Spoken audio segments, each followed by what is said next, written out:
So currently we beat a pandemic and now we're going to face gas prices. Is that going to change what the car show scene is going to look like? We're going to talk about it right now.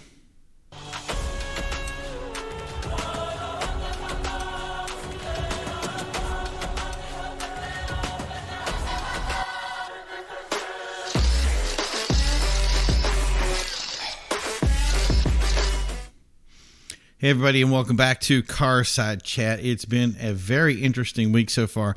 We went from a gigantic announcement about everything going back to normal, and everybody got really excited and poured out everything into the scene here to get things going. I myself had a crazy group of things that we put together. I probably got 3 shows right now that I'm working on. So I know it got crazy. So all of a sudden, almost like things right on par to when they're diamonds, things have to go a little bit wrong. So, suddenly the gas prices started going out of control. And we're not talking short term here. We're talking huge price changes. So tonight we're going to talk about that and see what's up. Before we start, don't forget to like and subscribe. Don't forget to hit the bell icon. And, you don't want to miss anything new. So just remember, I am your host, Primo. And then tonight we have somebody that you guys are going to know very well, and that is Joel. What's up, Joel? Yeah. Joel Chappell from NewEnglandAutoShows.com. How are you doing today, buddy? I am well. I don't even know how to tell you. You sounded steamed on that one. Yeah, I think we're all kind of like in shock of like the last time we went to the pump and then suddenly like our wallets are a hell of a lot lighter than they were before when we filled up a tank. That's been my problem is that I shouldn't complain too much. Two of my cars run 93 and one of them is optional, so I can run an 87 build on it, and it is what it is. So I'm not too beaten up about it. I have options when it comes to how I'm doing my rides, if you will, but in the long run, I like to run the 93 even though I have good gas mileage. Have you driven the Corvette, or are you sticking to normal cars? I haven't taken the Corvette out of storage yet. That's probably going to happen within the next couple of weeks. We got that, the latest snow that showed up, and so I usually like to wait, even though there's not much steel on my car. I kind of like to wait for the salt to dissipate a little bit. So I've been using the Jeep, which gets way less gas mileage than the Corvette actually does. Wow. It's interesting, and because I think it'll be interesting when I do take the Vet out. I may be driving it to work more often because it actually does get at least 18 around town versus the Jeep, which is getting about 11. Yeah. Well, I completely forgot that we have a snowstorm again coming in. So it's going to start with rain, and then they're talking, what was it, bomb snow or something like that? Yeah, the bomb snow, which is exactly what we got, like actually almost last night. Really, this morning I woke up to like about 3-4 inches on the ground. Jeez. And it's like came out of nowhere kind of thing. So I did go and get the battery from the vet to make sure it's charged and at the ready for when we go to get make it live. Right. Well, that's the thing. You're probably smarter than me to leave your car in storage. I unfortunately have to take everything out. I still have in links to put in one car, and then I have the fuel system to put in the other one. So, but yeah, we're going hopefully this Saturday, if everything goes according to plan. I'm going to be have you ever heard of the Gathering of the Clubs? Yes. Okay, that's my plan for Saturday. Hopefully, I think it's at 1 p.m. I think it's in Andover. I want to say the Goons are hosting it this year, so I got a couple of invites to that, and we have my microphone. I am doing something, not this one because this was a Christmas gift, but the plan is to take this microphone and make something really cool with it, and I think you're going to like it. Have you heard the plan with it so far? Yeah, you're put the No, Metallica you red insert can't in? say anything. Oh, We got to damn. surprise it for him. You got to bleep No, that out. right. And post, No. right? But no, the thing is that's the beauty of, yes, the blue insert here with the foam mesh, that's going to change over to red. That's pretty much a given. But the rest of this is going to be powder coated, and I don't know what color we're going to do. So I'm kind of leaning towards a couple that would be really cool. But yeah, that's the thing is I figured they couldn't sell me what I wanted, so I'm just going to do something, whatever I want to do. You know what I mean? I mean, to kind of fit with the Primo, I think you should do gold, baby. Dude, you know what? That's something that I was thinking about, is an external gold with a blue insert. So these, if you guys are watching, when you're watching this, do me a favor and give me some input on this. What do you guys think of what you want? What color should we do? Should we have a matte black? Should we have like a chrome red, a gold outer with the blue inner? I don't know. And if you're on Instagram, Executive Automotive Society, you can hit me up over there. We're gonna obviously put some posts up for that when we get it done. So, but anyway, so now we're on to, I think this is the big thing, and I think this is something that I'm actually kind of worried about, and that worry revolves around the idea of, what is our show season going to look like when gas prices are $10 a gallon? Right.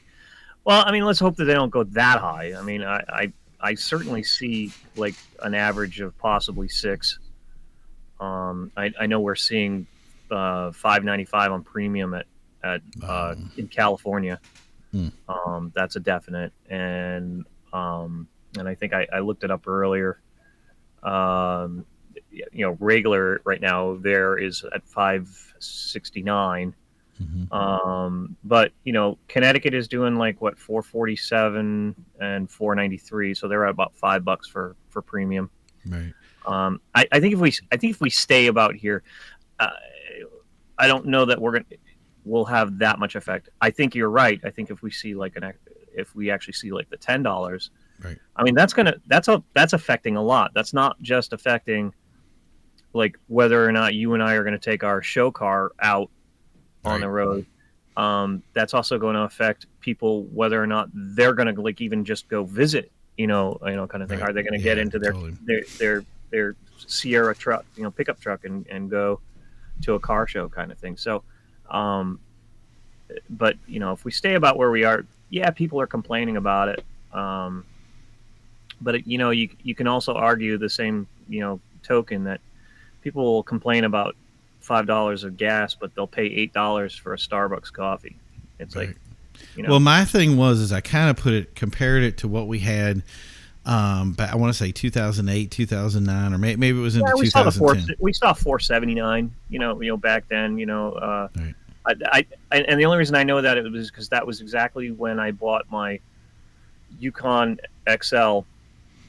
And it was like 2 days after I bought it. It was like all of a sudden, like it was less than a week, gas went from like 312 to 465 or something. 469.9 or something like that. And you still went to car shows and did stuff during that time, right? Yeah, I mean,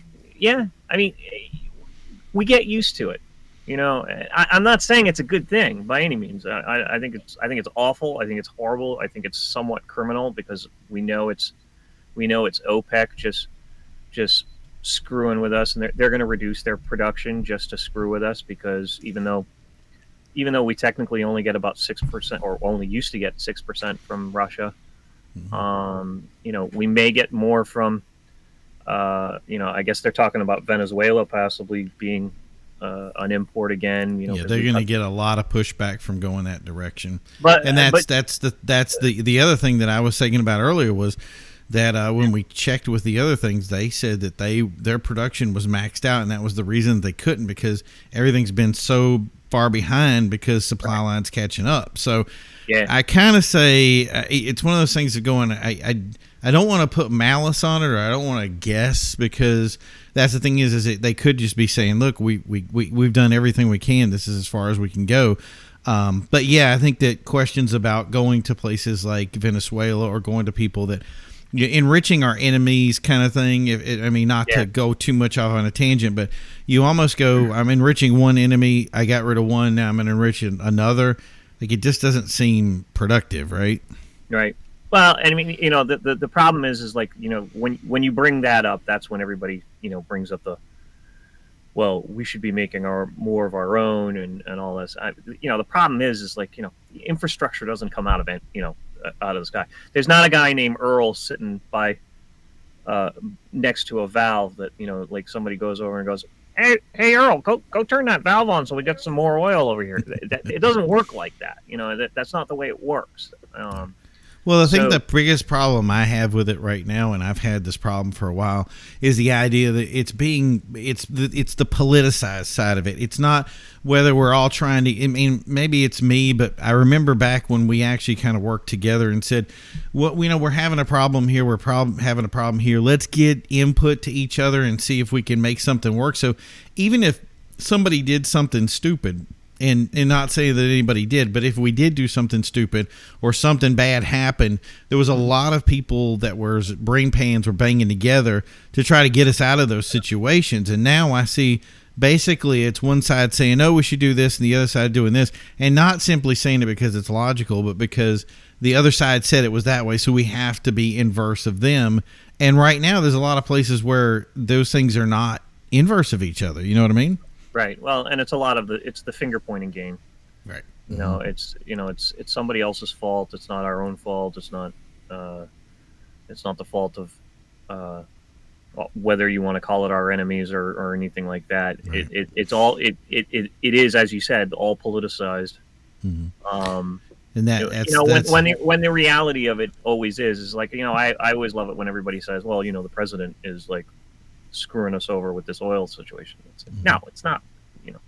Historically, if you ever look at it, there's not a single president who has ever had a direct effect on the price of oil. It's always been about supply and demand. It's always been about how much we can produce, how much we're importing, how much the barrel is, which is dictated realistically. If you want to point a finger at anybody, it's the folks sitting on OPEC, and there's the people who are sitting in New York City, with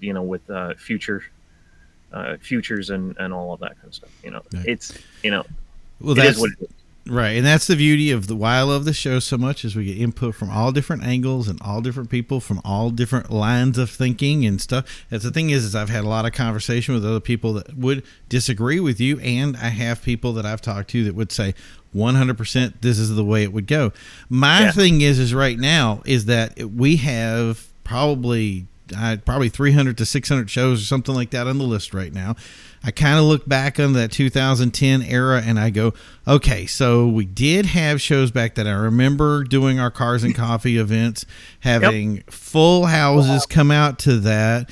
And that was when gas prices were kind of at that $4.11, I think, mark. Like it was pretty much going to what here we considered some sort of record in New England, and I'm sure it's getting worse other places. But unfortunately, the time that really it's going to come into play is not right now. It's going to be in a month or two, and that's when people are already trying to put events together now, and I'm hearing pushback on social media that people are kind of dictating what shows they're going to go to. So do the big shows do really well and the small shows get hurt, or is there something else? So there's two ways to go on that. I think you're gonna see the people that are gonna make a priority of going to that big show. That. You're saying Import Evolution's always going to have the people that go to it because they're Import Evolution guys, right? Because it's Import Evolution, and then there's also like the very large events that are yearly events that always happen. Mm-hmm. Those are still going to happen no matter what. But I think what you're also going to see is like those smaller local shows are going to start getting probably more traction because people aren't there. There's going to be the other school of thought of people who are not going to travel as far. Right. And I think that may play a key role in it. The idea that you have these people that normally, like for me, I would drive 2 and 3 hours. I mean, we do the 22 rally. The 22 rally is easily 6 to 12 hours of driving, you know what I mean, over a certain amount of time. I don't think any of those guys are going to be affected, but there are going to be people that would normally go to a show like that or go to a driving event like that may say, you know what, I'm just going to do the Import Evolution stuff. I can't maybe drive to the one we were planning on doing Canada events this year. And I know for a fact there's 4 or 5 guys out of that group that just, I'm not feeling Canada. So, right. Yeah. I mean, I think that's a big thing, like I think you're going to, if anything, we'll probably see people who like would normally come, let's say, from Connecticut all the way up to like a show up in Maine. Right. That might bring, like I would dare say strict clubs like Corvettes, Corvette clubs, they're not going to see the people coming from far off to come like that normally do. And I don't think it's going to be like extreme. It's not going to be like nobody's going to show up kind of thing. It's going to be, it's just not as many are going to do. So is this an opportunity for a show? So let's say we have a show that's been smaller. It's been smaller for years. It has its one little group, but it's trying to grow. And here we have this time where it's like, I finally got it free.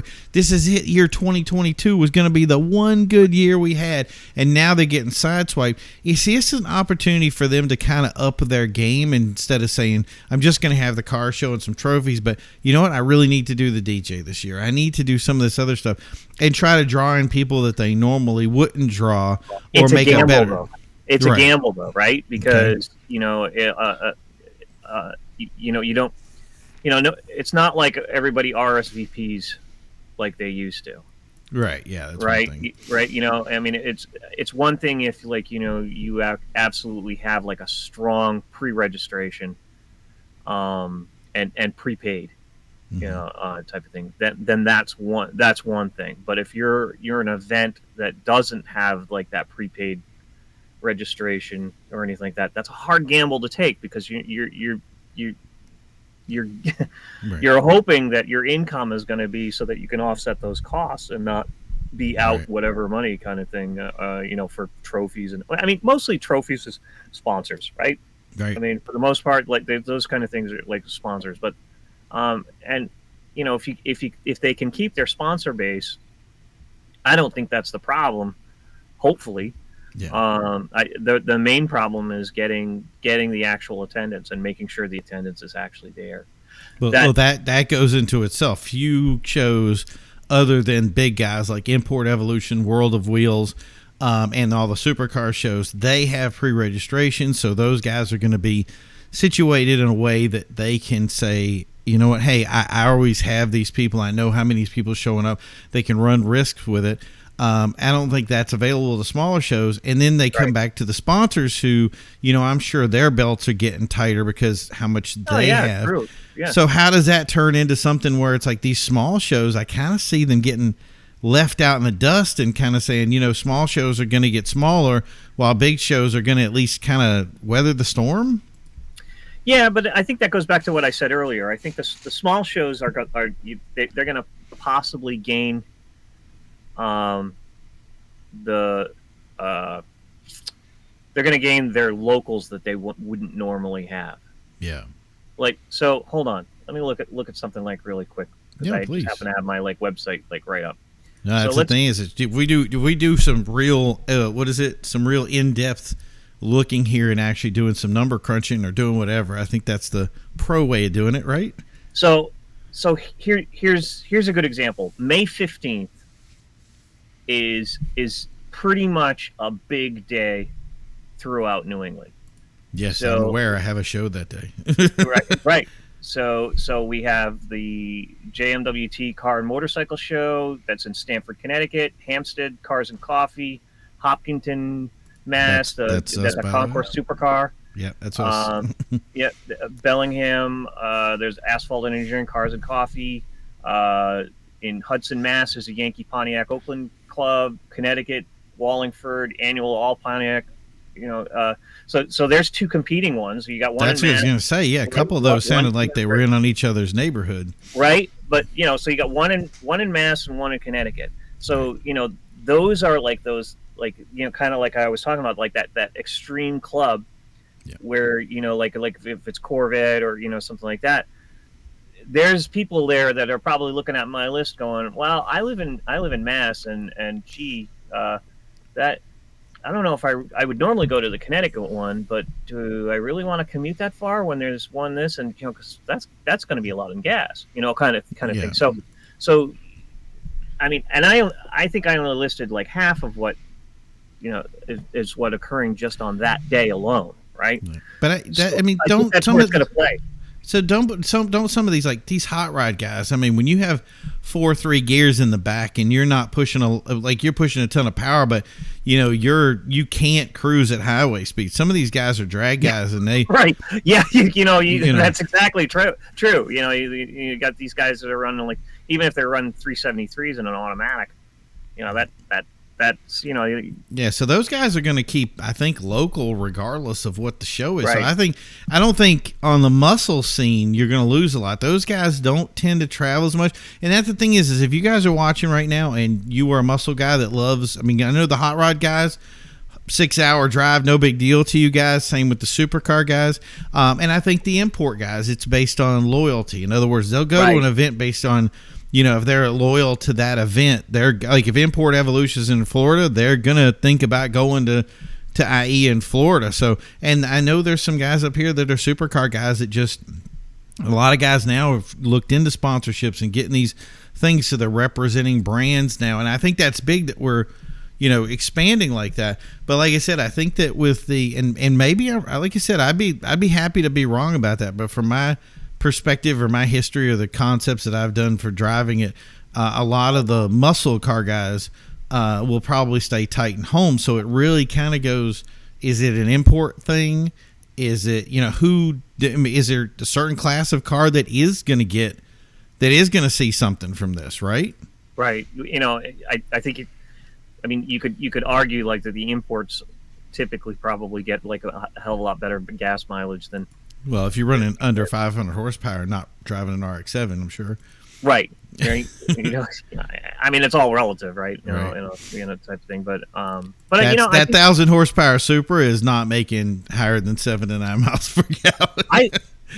I think my prediction, though, getting back to your initial question, is I think the answer is, at least in my opinion, is that each show is not going to see probably the same crowd that they normally see. And what I mean by that is they're going to like that thinking. They're going to see different cars that wouldn't normally have showed up at their event. Right. Either because they're making the special trip before they can't, or they're staying closer to a show that they normally wouldn't have gone to, but now they're going to check out this local show because it's going to save them on gas, money, and time, kind of thing. So I don't think the numbers are going to go down drastically by any means. They might be a little bit less if we get to that extreme like you were talking about. But I really think what we'll see is we'll see like a different set of cars than what we normally would have seen at those set events. You're going to get your club members who will go to those specific ones all the time, like the core club guys kind of thing. But I think you're also going to see people who have that same type of car that normally would have gone many states over for a show on that same day because it's the show that they love. But now they're kind of going, maybe this year we stay a little home, stay around, kind of thing. And I think that's what we'll probably see. Yeah. And now the other thing that I think, and this is, like I said, this is going back now, this question or this statement, if you will, is based completely on the idea that prices are from $4 to $5 range. If they get into $7 to $10, yeah, I think things are going to change. But I think that once we get into the 7 or 10, we're going to see a complete different shift. The way things are going. I mean, can we agree on that? A definite shift of Yeah, so if you rolled up to the gas price right now and it was $8 or $9 and you were getting ready to go to a show this weekend, there's a good opportunity that you're saying, I don't know if I want to do that, or especially like if I'm, we will. Yeah, I think that's an absolute. I mean, and that's why I'm saying I think we're going to see people that are going to like, on these big days. Yeah, they're gonna change up which ones they're going to. It's not that they're not going to go to one. Right. It's going to change up which one they're going to because let's face it, we have in New England we have a vast number of different car shows to go to. Right. But I think on the whole though, if the prices are $4 to $5 and we stay right where we're at, I think a lot of people are saying, hey, I'm going to adjust my schedule. I'm not sure about what I'm going. They've already done 2021 and then 2020. They suffered through these awful years of no car shows to little bitty car shows from here and there. Or the normal car shows that they would have gone to that were canceled and are now returning this year. Right. So I think they're going to be like, a famine victim going to a McDonald's, man. I think it's $4. I don't care, man. I am in. Let's just drive it. I'm done. I need something on the weekend. And that's the thing is people don't realize how much psychology is played into being stuck at home, afraid to go to car shows, and then suddenly saying, hey, this is the floodgates, they're open, and they are definitely opening. We've already seen, we had our last show that we talked about it got worse from there, right? So and there's something to be said of the arid desert that especially for 2020. I think 2021 we kind of saw like a not necessarily return to normal, but we saw a lot of events kind of, coming back on kind of thing. If anything, we were seeing a lot of venues not willing to do it, but certainly a lot of the showrunners were definitely more than willing. And that's, I think, another big thing.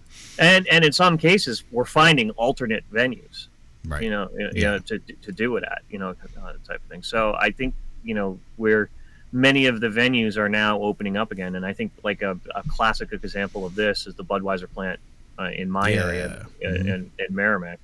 I mean, there are now, we went from no events there for 2 years straight, not one event there, and now they have, I think they're now up to 6 events going there. JDK Customs. They're like taking anything that'll come in, right?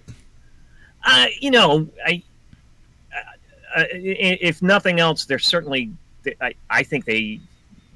I could be wrong on this. I think they reached out to their a lot of their alums. Right. They've got a lot of those guys. Yeah. Listen, you were here before. Do you guys want to come back, kind of thing? And the Corvette Club in May is happening again. And then JK Customs, they do a Salute the Troops one that in August, and that's which kind of holds a little special place because I actually covered their very first show that was actually at a high school. That's cool. That was like the very first. That was actually like my very first coverage, like event that I did on my website, kind of thing. So I'm really kind of looking forward to probably hitting that one just to kind of do, like, it's been 5 years. It's kind of a 5-year anniversary kind of thing. Nice. And you're busting out the camera, and you're going to be ready to go, right? Right. The camera's got new sets of batteries and new sets of memories and memory cards and everything, So we're ready to go. And I think we're all chomping at the bit. We're ready. We're ready for car show season, and this snow. The snow is not helping any more than the price of gas. Right. Well, I think that's. I did the number earlier, and for some reason it'll lose me right now, but I said it was like nothing's happening in March. There's going to be some guys that are going to want to. There are people right now who are putting together meets and little greets and that kind of stuff. Yeah. They want to get stuff going. But I think really, realistically, the people like you and I will probably do stuff out in April, but we won't put stuff together. We'll just join in with stuff. But I think, like I said, it's May that's going to be, we're going to start seeing that calendar flood. And the other thing is, so we'll start seeing stuff like the Bass Pro shows, the big Cars and Coffee style events on Thursday nights. I think Thursday is a big night for everybody. I think regardless of what that is, those are always going to be strong nights. I think the car show stuff is really the pivot point.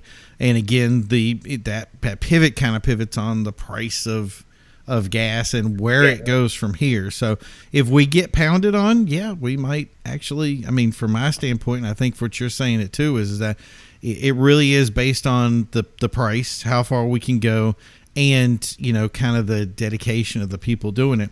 But like I said, we got a month that we have to sit here, or actually basically 2 months where we have to sit here and say, okay, how bad is it going to get? And that, I think that's the worst part of this, is because you got to sit back and watch it happen, right?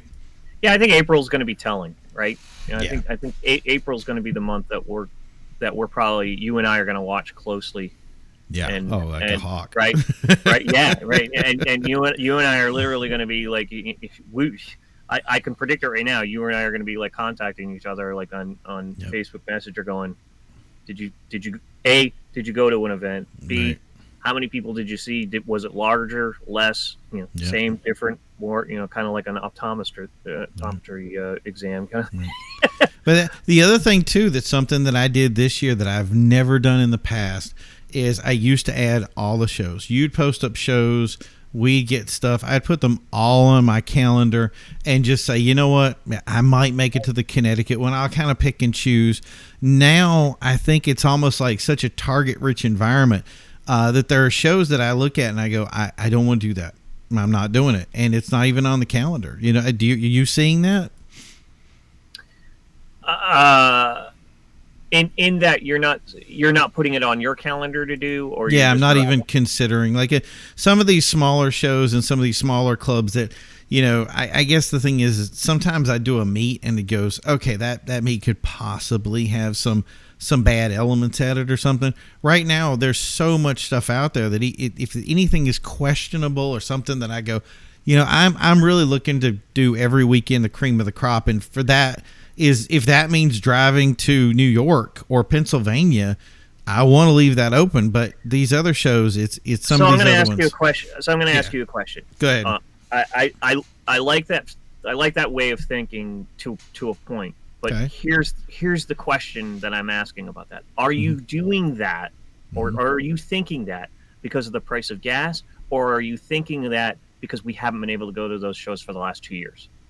Not because I haven't been able to go to the shows for the last 2 years. It's more been that the shows that are available to me are so much bigger now. And in fact, I think for me personally, and I'm just going to say me personally, I'm not going to put anything on anybody else. My thing is that I'm binging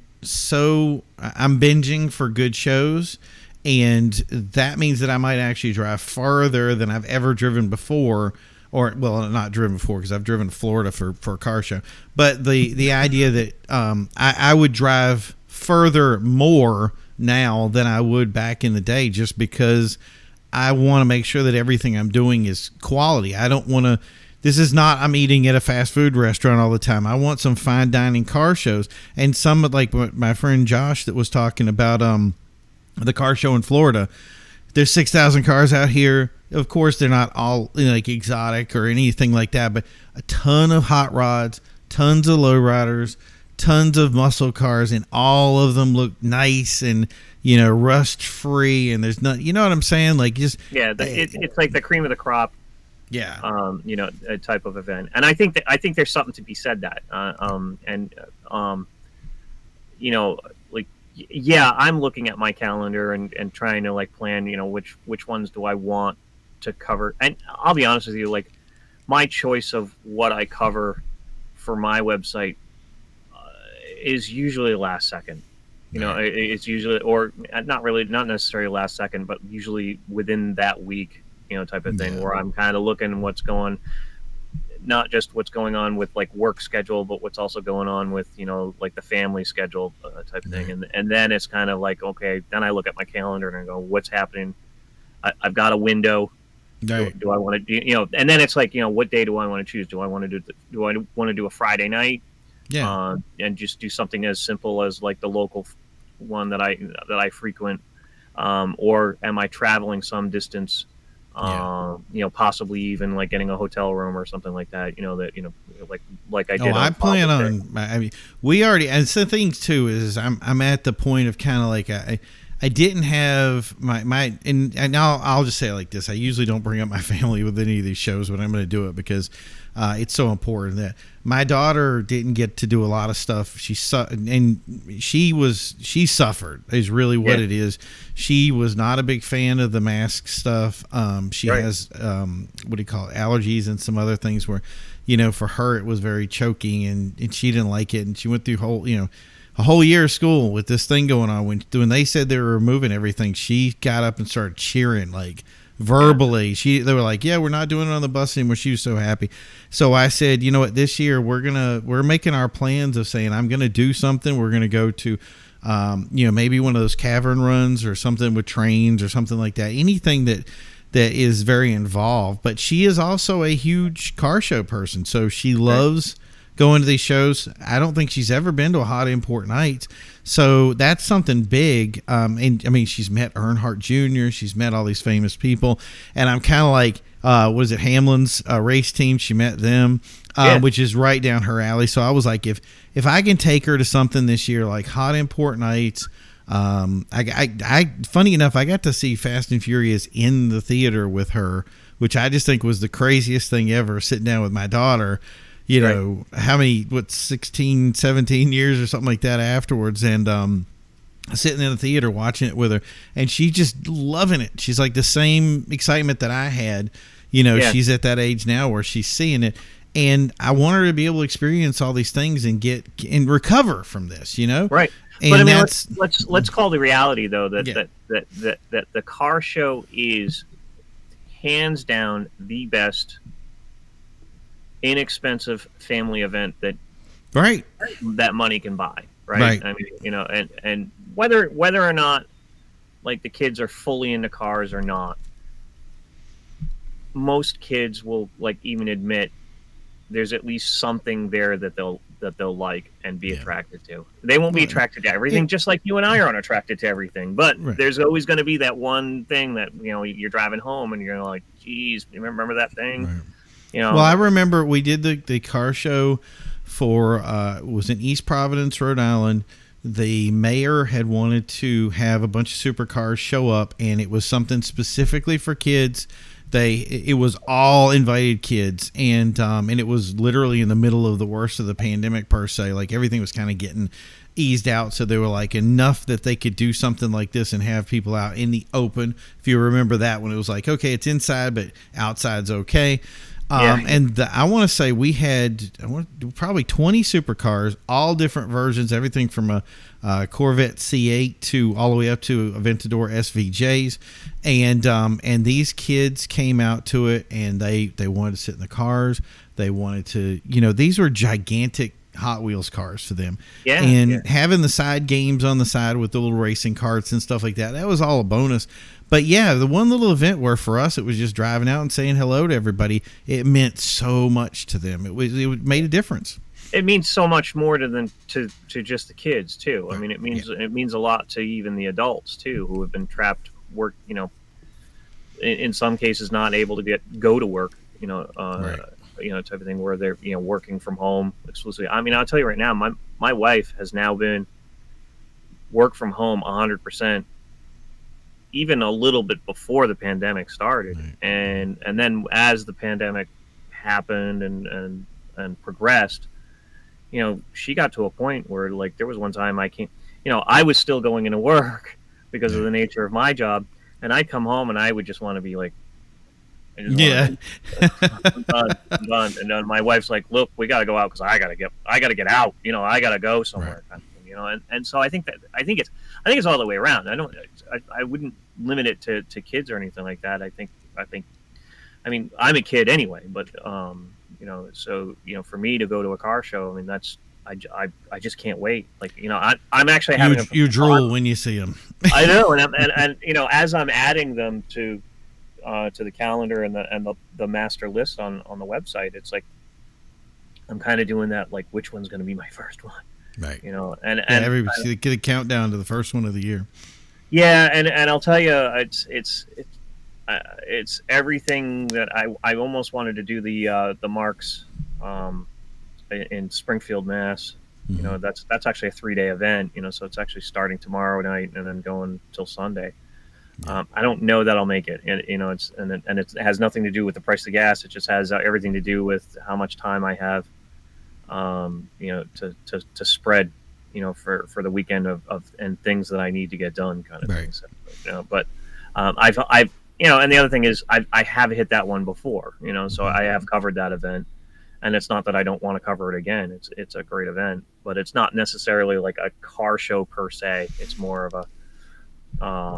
like a racing, you know, like a event kind of thing, or you know, a lot When of it comes to racing, we're nearby a racetrack, and I mean, I've always lived next to a racetrack, but I think the ones that we actually live next to now is I really think there comes a point of being able to go out and bring the family out to this stuff and being yeah. able to see the true races like they were before. I just think it's so cool to go to a race, like, you know, make sure that's the thing is if you bring your kids out to this, ear protection, you know, maybe even eye protection. There's a lot of stuff that goes into this, but if you just bring them out and let them have fun with it and see the roar of the engines, like the I was actually toying with the idea of actually maybe for the first time this year, maybe bringing my kids to a Loudon race.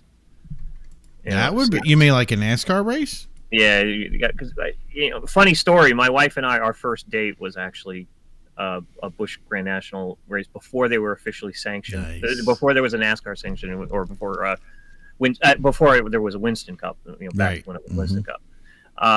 What year was this? 90 3.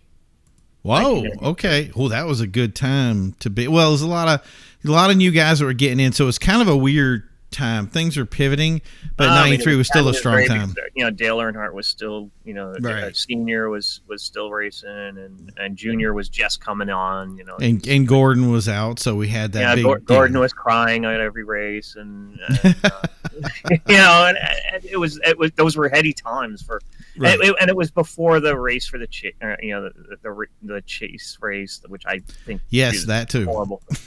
Yeah, it was horrible, but you know, we went for a lot of years. You know, we were going to that event, and we tapered off So- when, you know, when the price of seats got over $100. What are they now? The last time I checked, I think they were for the seats that I had, which were just one row south of the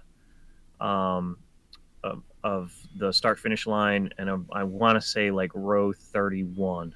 Okay. I didn't even know they were assigned. Like, I thought you just, like, most of the tracks, like if you go to Martinsville, like back in the day, we just went, you know? I have a very good friend. I have a very good friend who, he actually, while they were still building the track, but the stands were built, and he actually got on, and he had the price of, you know, because what it is, you pay a higher price for the higher that you go, because then you have a better view. So it's actually the reverse. Seems inverse, you know? right? Yeah, it's very inverse, you know, for like any other sporting event, because the cheap seats are the ones that are way up close, that are much louder, and all you can see is basically start finish line and maybe turn 4 and 1.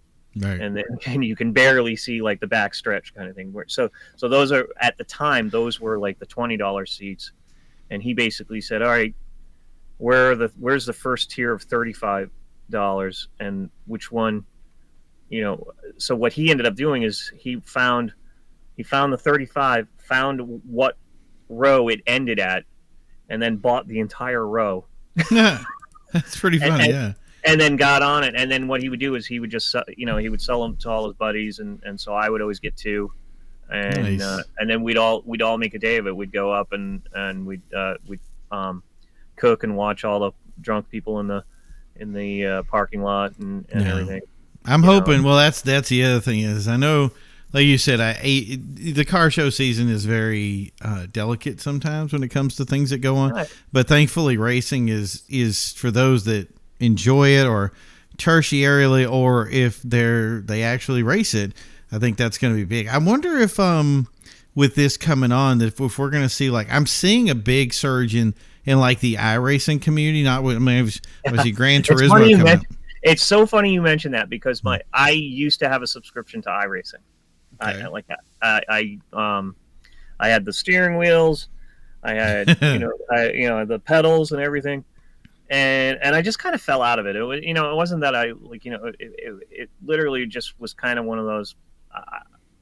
I almost want to say that I kind of got a little bored with it, type thing. And every game, if you're a gamer, sometimes you play that game and you play it for a year straight, and then all of a sudden you fall out of it and you're playing something else, and then like a year or two later you go back to it and go, geez, why did I stop playing this game? Right. And then kind of thing. Well, my son actually walked up to me and he goes, hey, I was thinking about buying another set of those, like the wheel and like you used to have, kind of thing. And right. And what was that game that you used to play? And I'm like, wow. And literally we were just talking about it this weekend, and I said, oh, iRacing. And I'm like, maybe I should buy a wheel in it, because unfortunately the one I had actually, like, I put it underneath my daughter's machine and she kept kicking it, and it eventually got all busted up, kind of thing. So I ended up throwing away. But the old crappy plastic ones, man, they were not resilient at all. No, and when you have 11, 12-year-old that just like kicks anything that's in their way, and not care of any consequences whatsoever. Do you want your head to hurt? Oh, geez, here we go. 2001. I just looked it up too because I remember I was like, it's a long time ago. So I had done all the other Gran Turismos and the other, like, when Forza came out, I played that. But Gran Turismo 3 A-Spec, which was kind of the first time that we had to cheat the system to check it. You tell it was a LAN, but it wasn't a LAN. It was actually connected. You use this little thing with your computer. But that was 2001. That's how long ago that was. Yeah. I mean, I was the LAN party dork. Nice. Like, you were everybody's friend back then. That was the way to be a hero. Like, I should go over and because I still have my gaming rig, which was actually a very custom box. Nice. And it was a small box. After the show's over, you definitely showing me that. Yeah, I'll definitely show it to you. But but that was the thing. Like, and I brought my steering wheel to a couple of those events but we didn't have like the greatest of internet connections to do, because that was the problem with iRacing, is it's very dependent on having a very good internet connection, especially if you wanted like all of your buddies in the same room to do it, type of thing. The old internet cafe thinking is how I kind of spin it. Yeah, and it's funny. I actually said that that high-speed internet is what actually killed the LAN party scene. Oh yeah, absolutely. That was the thing is we went from, I never had like a mobile place I went to, but when PlayStation came out with their little internet plug in the back, so it was actually plugged in. Yeah. It was a real whatever console that when they officially put a network cable connection on the back, right? That's when a real Ethernet cable too, not just like the phone jack option that I used to have, but a real exactly. So yeah, exactly. but when I had that Ethernet cable, I plugged it in, and the first game I played that I said this is why I bought it was Midnight Club 2. We ended up being in the crew was the Import Knights, and people can argue all you want. This is a lot of times we'll talk facts. And I'll say, you know what, I'm open to different things, and I make mistakes. I can do some research on it. I'm going to tell you right now, our club was the fastest on Import Nights. It was only PlayStation 2, and literally there was few, if anybody, that could beat us. I was, I'd say about anywhere between third and fifth on the rankings, but I had a couple of guys in there that really gave me runs for the money. And the guy that was kind of the head of that group, the fastest guy, actually races an RX-7 FD and is raced in real life on real tracks against the 787B. So that kind of showed you how dedicated we were to racing. And that to me was, it translated over to Gran Turismo 3. How we set up our cars, how we did that stuff. We were super competitive about how we raced that game. And when they said, now you can race with other people, this is how to do it. I bought a computer specifically just to do that, so I could actually race against real live people across the world. You know what I mean? Yeah. And it was fun. Like, if you remember, like during the pandemic, there was a couple of NASCAR races that were actually done with iRacing. Right. Instead, because they couldn't actually go. But that's why I think right now, especially with, hey, you don't want to spend it on gas prices, you don't want to do this, here's your options. And there's a lot of clubs that are now, and I'm sure they were doing it before, just more with, stuff that I'm running into now. It's becoming so big that I'm actually running into it more and more, that these iRacing communities are popping up, and they want to be... They want to be looked at as serious. You know what I mean? Like, they want to actually have stuff. And who knows, maybe some of these groups will turn into something where they have real trophies and real sponsorships. I think if somebody puts in the work to it, not only did you have 2 years or a year and a half at least of the opportunity to be able to do these competitions, but now you have a year where a lot of people go, hey, I can't afford gas, but I still want to keep my skills. The games that they put out today are leaps and bounds over what we used to do when I was young. Yeah. I mean, just look at, like, you can even argue, like, as silly as, like, and as early as, like, the Grand Theft Auto 5, when that came, or even 4 when that came out, and like, just the level that was when it came out. But so here's a counter question to the whole gas pricing effect kind of thing. So we're going to see, the if we continue to see, like, a gas pricing effect of, like, at such high a level, when do you think does that mean the NASCAR sanctioned electric car race happens? It won't. Oh, well, they're still going to look into stuff, but they run ethanol and other fuel products for them. Yeah, alternative fuels kind of. Yeah, this isn't even going to be it. They won't even feel anything. I'm certainly not. I'm certainly not thinking that that's going to happen, like, this year by any means. But I mean, I think that if you want to put it like this, so people, and the thing is I think it's a great question. Is when are we going to start seeing some real electric racing? I think a lot of places are working on the GT side of things. So Porsche, for instance, wants to lead this troop, and they will at some point be a force to reckon with. I can almost guarantee that, because other people aren't really focusing on it, I think, the way they should. I could be completely wrong with that. There could be some sort of secret Ferrari thing. But at the end of the day, obviously the GT guys race no matter how many people tune it. But in the past, they really didn't worry too much about putting butts in the seats. Now, marketing is huge for them. I know some of the guys that do run the marketing for these big events like this. And that's the thing is the first question they always say is if we're doing something and if they want to be involved in it, they really ask how many people are we going to push to their event by doing it. So now, if you say, when do we want to have an electric race, it really is going to come down to how many butts can it put in the seats. And I think, I mean, if you're running any kind of big event, or you're running a car show, or whatever you're running, the point is to be, I mean, that's why the New England show got canceled, is because we don't have enough stuff there to drive enough people to come to warrant renting a place out to actually show it. So that's what's going to happen with electric cars. If you want to see electric cars do something, they have to be done in a way that people will be driven to come see them. And that's the thing is that I'm not.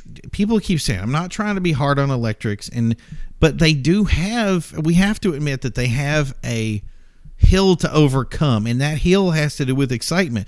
I was so excited back in the Pike. Do you remember the Pikes Peak days when the Pikes Peak electrics were running? That was huge for me, because it was like nobody ran them before. They had to put beepers on them because they're going up the hill, and they made no noise, so people run out. It was so exciting to see these guys doing this stuff. But that was for us. I guess we are in some ways early adopters, and we're also car guys, so we want to see that next big thing. Right. But that was it. Is once that lackluster, once the luster came off the coin, we started going, okay, well, we're just going to fall back to what we did before. Yeah, and because we're not going to see an electric car in the 24-hour of Le Mans. Right, exactly. Right. That's not going to, or Daytona for that matter. Well, you've heard my argument before about why GT, Super GT, and GT America doesn't really work in the U.S., right? And I think I have, but refresh in case anybody who's watching doesn't. So when you watch races, like for instance, Super GT I'm going to use that as a great example. So because it's racing in Japan, they have a different style of racing. They have a different mindset behind it. Doesn't mean it's wrong. I actually love their mindset because they still kind of believe in the real stock car racing. Like the cars that are on the track are real stock. And that's something that NASCAR kind of has fallen away from. But people look at these things and they have a driver change. So now, unlike the Kyle Bushes and stuff like that, they really can't. You can't have your favorite guy that you go. You have to have your favorite team, right? And that's the thing is to say that instead of focusing on people, they focus on the stuff. And in America, and I think that's true. Give me some input on this because I think you're kind of you know a little bit about the world itself. We want to root for a person, not a car, right? Correct. That's absolutely correct. I mean, and it's so funny too because I would say, NASCAR definitely sold that in a hard way. Because they wanted you to root for your specific driver. You want to have your friends and your foes. I'm a Kyle Larson guy. I'm not a Kyle Busch guy. Yeah, exactly. And it wasn't even like back in the day when it wasn't even a Ford guys against Chevy guys or anything like that. It was about which person is driving the Ford and which person is driving the Chevy. It had nothing to do about the car or anything like that because, as you said, NASCAR made it so much so that it's like the cars are so close, right? And not even a real car, by any means, And that's the thing is when you watch these, for instance, and I'll go back to Super GT in the GT 300 class, the one you were rooting for was saying the Ferrari or the Nissan or the Lexus or the whatever. When you come here, you go, hey, Alan, who's your favorite driver? And I go, Randy Pobst. Randy Pobst was easily one of the favorites. I would literally tune into races no matter what it was, just to watch him race because he was a Laguna Seca guy. So he was he knew everything about it. He never had a bad story. But a lot of people put him with the Volvo stuff. I kind of put him with the Porsche thing. So you kind of think of it as going, what is it? Larson with Chevy kind of thing or whatever. Right. But most people who watch those races, they're rooting for Kyle, or excuse me, not saying who whoever your favorite guy is, you're rooting for that guy. I would say, and correct me if I'm wrong, this 80% of the people that watch it, they don't have any idea of what model or make that the guy's driving. Nope. Right. Zero clue. Yeah. So that's the thing is when you come over, so now we have that. So we've had the first thing is here's the driver. I'm focused on my driver winning, and he has the Dale Earnhardt Die Hard kind of thing. That's huge. You know what I'm saying? But then we get into the idea of, so we've now dissected ourselves from it, and we're just kind of looking at the track, kind of figuring it out because we don't even know who's driving because it's on driver number 2 right now versus my guy that I like, driver 1 or whatever. Because I was a Michael Crum fan. Did you know that one? God, no. Yeah. I mean, honestly, like, as a race fan, I was never like a name guy. Yeah. For NASCAR or for the other one? For all of them, even IndyCar, IndyCar was the same way to me. You just looked at it for the crashes. Yes, but also I kind of liked a little bit, and it was because of my friend Jay who kind of taught me a little bit about the strategy of racing too. Yeah, like the when to pit, when not to pit, and that kind of thing. I kind of lived for those moments of are they going to pit now? Is Dale going to pit? Right. He stayed out. Yeah, oh my God, right. Was that the right thing to do? I don't know if that was the right call. I mean, what if there's a crash? Kind of thing. and if he pits now, what if there is a crash and he's going to like retain that spot? And it's like, oh, that's not good, Right. kind of thing. Where and it was funny too because it was at that point when I started watching racing for that was when I actually fell out of being a fan of IndyCar. Right. Because for IndyCar for me suddenly became the most boring race on the planet. Well, that's really what's going to bring me to part 2. If you're ready for this one, you ready for my second thing? That's really these are the two big 2 ones. Are you ready for this? What's up? Okay, so when you see these racing divisions, now obviously with any kind of open wheel racing, safety has to be the number one priority because okay, I think I know where you're going now. Yeah. So, but when it comes to think like it's where this is going, right? But so because you just accused me of it before, right? Exactly. So, but the thing is with things like NASCAR, bump drafting, I think even said Days of Thunder, rubbing is racing, right? Right. So the thing is that if I'm going to be able to do that, there's got to be, and it used to be a complaint when we raced is people got rough on the track. And I said, if my comment, and I've said this over and over again, and people can disagree with me on it, but if you were actually racing, truly racing and doing things right, the idea of, especially on the track, touching and stuff like that, it's going to happen because you have to get it. The thing is that when these guys, one of the best finishes that to this day has always been repeated, and it'll probably never, I doubt it would ever happen again. You remember the old video with the Corvette and the Porsche racing across the line at Laguna Seca and one guy crashes the other guy? Do you remember that? Yes. Notice that that's like the only big video out there. Do you notice that? Yeah. That's what we want to see in racing. And we have one video. That's it. That's our big thing was, and in Super GT, it happens from time to time, but it is not, they look at it and frown upon it and say, no, you're about right. In NASCAR, they do 190 miles per hour and they run into each other all the time. Some of these tracks are doing 50, 60 miles per hour and they go, oh, you can't bump. Right.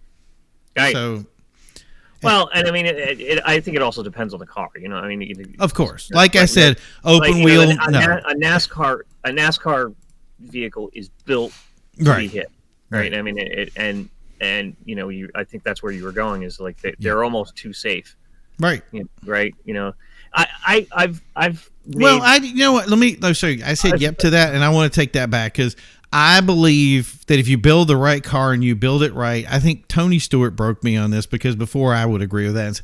Cars are too safe. You should be able to wear an open mask and do all this other stuff. Yeah. I've since changed my kind of feeling on that because it's once you get into the medical side of it and start understanding why a Hans device exists. I think cars should be more and more safe, but that also puts you in the thing of saying, hey, if I am safer, a little bumping and rubbing and getting front and banging away and saying, you know what, I got to pit somebody to win. Not saying that promoting that, in other words, being a fair driver is great, but the idea of saying, you know what, racing is racing and sometimes it happens. And one guy, they had what was it called? A moral penalty for the guy driving a certain way. And I'm like, now there's a problem. Like if you can have a moral penalty in racing, we've done something like you want to win, right? Okay, so if winning is just saying, okay, whoever is fastest wins, why don't we just all run a couple of laps? Whoever has the fastest car wins and calls it a day. Yeah, that's not what racing is about, right? Right. Well, it's certainly not the racing that we want to watch. Right. I mean, maybe the entertaining racing, right? It might be the racing that we would want to participate in on ourselves, but not necessarily actually watch as a spectator. Well, I'll compare it to this. That's what it's like when you're an amateur, when you're a noob, when you're intermediate. But when you get into professional, you start looking at trophies and you start looking at victories and you say, you know what do I have to do to get my car faster? I remember, I forgot what team it was. And in fact, I probably won't name them because it might come up later, is that they said if we're not trying to find everything, including cheating to get ourselves a little bit ahead on race day, then we're not doing what we needed to do. Right. So everything from adding like 2.5 feet to your gas line. That was huge. That was NASCAR back in the day, man. We were like, hey, how long can this cord go? And the noodle, the noodles that they used to have in some of these competitions, man, if you saw the back of them, you're just like, that's right. Yeah. Somebody measured that, and I'm telling you, you could take those hoses out of the back and go, this is the length of regulation. It would literally be to the millimeter, if you will. Right. You know, right. Like there was a micron that we got that extra micron. Okay, that was important, but that's a pro racer. Right, but going back to what I was kind of saying a little bit before is I made the accusation years ago that racing really wasn't racing anymore when Jim McKay stopped announcing the words "the agony of defeat." What was that now? So I'm trying to hear this one again. Yeah, work with me on this. Yeah, because you did accuse me of it a little bit. First I got to remember what I accused you of, because I accused a lot of things. You actually said you liked watching racing for the crashes. Yes. Well, don't we? I mean, I'm guilty of that. I'm okay with it. We're always fascinated with it. Right. But on the same token of like where the cars have become so safe. I mean, let's be honest. Like we all cried when Dale Earnhardt passed away. Oh yeah, that never should have happened. It never should have happened. It was awful. It was horrible. Right. And not just him, but Blaze, Adam Petty. Right. Like, there's a lot of guys that people never even heard of that I'm like, their careers were really cut short because of something that happened, and like I said, guys like Tony Stewart were really fighting to say this needs to change. Right, and I get it, but on the same token, the average fan who wants to see the violence and wants to see the possibility of something horrible happen, because there are those people. There really are. Oh, absolutely, yeah. Right. And I'm not saying that I'm definitely one of those people, but I'm definitely one of those guys that it's like, listen, I'm not in for carnage. I want them to all walk away, but I want them to walk away, but I also I'm kind of into the like a little bit of the drama of like sometimes when the more colorful metaphors start flying across the field, yes, kind of thing. I don't think any driver should be held accountable for that kind of thing. Like for the emotionalism of being taken out of a race, right? But whether it was their own incompetence or someone else's, right. and it's not necessarily incompetence, but it is racing. Things happen. Here was a good example in the not this last race, but the race before. Kyle Larson is going the low line, and below him is Kyle Busch. So he has a person that is very competitive. I think the most winning racer in racing history or something like that. Kyle has hundreds of wins to his name. And here's Kyle running the line, and he has his teammate, Elliott, running high. And Kyle looks down, and I remember hearing the spotter say, "Watch low," and then he goes, "High, high, high." Now, that to me tells me as a driver I want to go high. Well, when he drove high, he never saw Elliott, and he rushed up at him, and Elliott ends up in the wall, and his car's all messed up, and now he's angry at his teammate and won't even see him in meetings or whatnot, right? Because it's like, hey, you messed me up in my race. So there are certain things that stuff has to be allowed, and that's something that is not allowed in other racing series. It's always, you got to do the pass bys and everything's got to be clean and whatever. I'm sorry, sometimes and it's happened to me, sometimes you have a bad day, you get banged up, and that's your race, man. You don't win. And it's got that, like you were saying, I think maybe that's what you're going for, right? Yeah. So I think the problem that I've had in recent years with racing is and it's not just racing. It's just about like every aspect of today's life is that if an accident happens, we have to know why. Oh yeah, right. Right. Mm-hmm. We can't just accept that an accident happened. Yeah, in the 80s, we said racing is racing, and then when we started to go in the late 90s, it was suddenly like, why did that guy crash? Right. Like, what happened? Why Why did it do that? Was it something they did? This isn't air crash investigation. It's a race. Right. It's like suddenly like they're looking for black boxes and right. Like what throttle position was he I'm at? just going to say, if you have to dig out a black box from the blacktop, you already know what the problem was. Right. And it's like, but it shouldn't even get to that point. I mean, right. like I said, accidents happen and it's now gotten to the point where, NASCAR doesn't want accidents to happen. Yeah, and you can't do that. And you can't do that because now you've lost the essence of racing. Because those are the feuds. The feuds are not based on who wins. Because, right. And I hate to say this, but I'm going to say a good portion of the races, and that's pretty much like you flip a coin at NASCAR, and that's the guy that's going to win. Like it really, right. It's almost as bad as pro wrestling because it's like Cindric had a great thing. He's running top the whole day, and then at the last of the day, they pit, and he comes out in the wrong order, and he comes in third. It happens. My problem is that you do that same thing when it comes to GT America or Sport GT, and there's a good chance that the guy who's in front is going to stay out front all day. And that's where I was going. That's where I was going with my story with IndyCar, because when I went to the first IndyCar race at Loudon. Yep. And Bobby Rahal poled. So we got pole position. Yep. Led every single lap except, because it was a 200 race, so every lap except 187. Yeah. Because he pitted. And then everybody pitted right after he did, and he got right back up to first place because he pitted first. Right. So, I was literally like, "This is the most boring race." I saw. And notice what you said. That's boring. Suddenly you're looking at like car number 37, like at 37th place to see some passing happen, right? Kind of thing, and it's and you can't keep up with that, so right, but then you go to like NASCAR, and it's like you're watching passing like happening like everywhere. Like what time is it? They're doing it again. Right, 17 lead changes. It is what it is. You're right, and that's why people love Daytona, because Daytona is not about who's the fastest. It's your partners. It's who can draft the highest. It's who can work that field. Because being in first place, and this is the weird thing about Daytona, is being first in Daytona means that somebody else is holding you up in that position.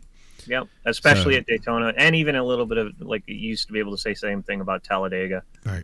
It was the same. But I mean, if you ever looked at me and said, okay, the first place guy, the only reason he's winning is because the second place guy is letting him win right now, and he's just waiting for that moment to take him, then yeah. And the other thing, like I said, there's one racer.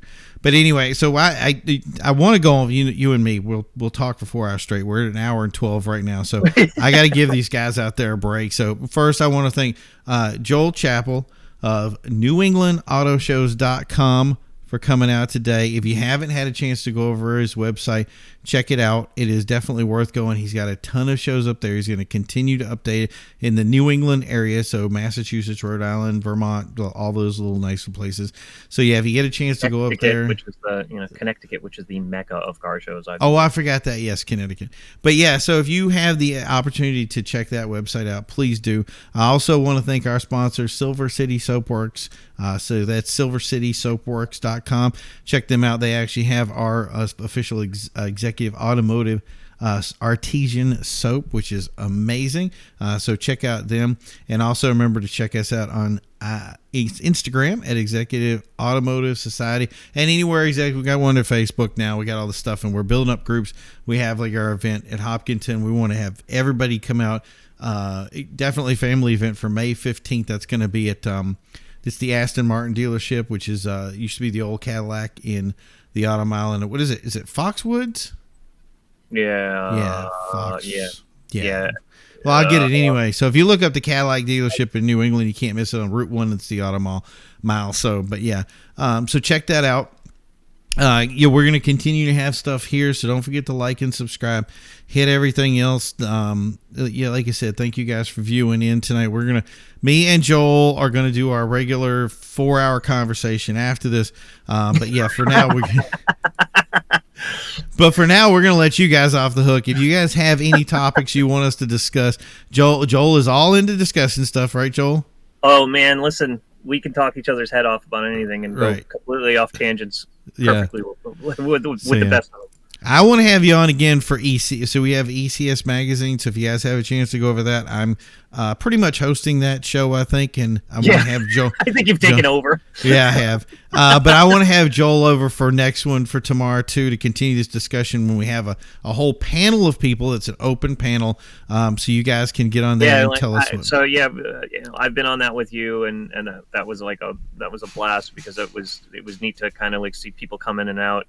And of course, we went for a real long time that night on that 2.5 hours. 2.5 hours. We talked. And people were coming in and out, in and out. So I was kind of thinking we might have worn everybody out, but everybody. Oh yeah, easily. Everybody kept coming.